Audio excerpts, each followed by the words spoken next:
Atong sa akin. Hello, good morning mga langga. So welcome sa mukbang of the day. Today is Sunday.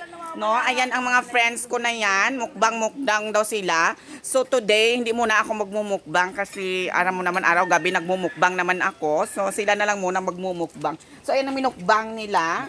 Ang whatever na limasag na friendship. Mukbangin daw ako. Oh, ito is yung matabang alimasag. Ang tawag dito is pitik.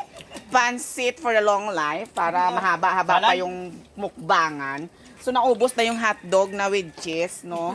Yung may peanut butter sa ubwalunggay, 2 piso ang isa niyan. So ganyan lang kami dito hindi kami mga choosy. Ayan sila, mga friends ko. Sineselebrate pala namin ngayon ang araw ng Ricky Maro Day kasi alam nyo naman naka 5 million views tayo doon sa aking video na nahulog ako sa taguling kung kaya't nagbago ang mukha ko at hindi ako nakilala ng tatay ko.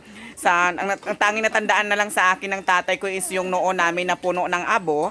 So, gano'n na lang natandaan niya sa akin. Kasi malaki talaga pinagbago. Pinanganak kasi akong may dalang sumpa. Pinatapon nga ako ng tatay ko sa dagat kaso lang namatay lahat ng idilis doon. So, sabi ko baka maanuhan tayo ng mayor dito sa Kuan pag sinumpa natin ang karagatan. So, kaya daw pala ako tinapon sa dagat kasi para daw magbago daw yung aurahan ko at maalis daw yung ma-rejuvenate daw yung face lock ko. So, welcome kayo ngayon, guys. Ay, grabe sila.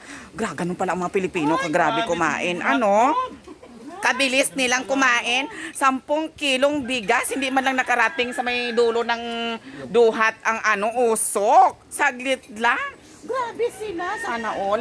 Ganon din ako kabilis magmukbang kasi ganon din talaga ako kabilis magmukbang. Yung mga hirap na hirap at may sakit sa prostate, namumukbang ko saglit lang, just 2 to 3 minutes.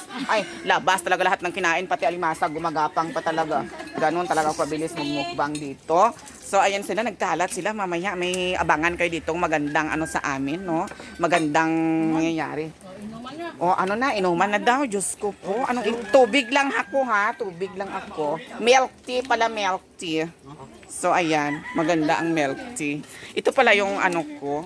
Ito yung kabit ko. Jowa na, ewan ko kung ano ba talaga yung totoo. Napagkamalan kasi siyang Android.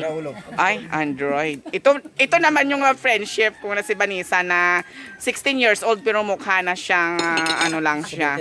Mukha lang siyang baby face lang kasi pero 16 na talaga siya, no? So nagmana sa akin.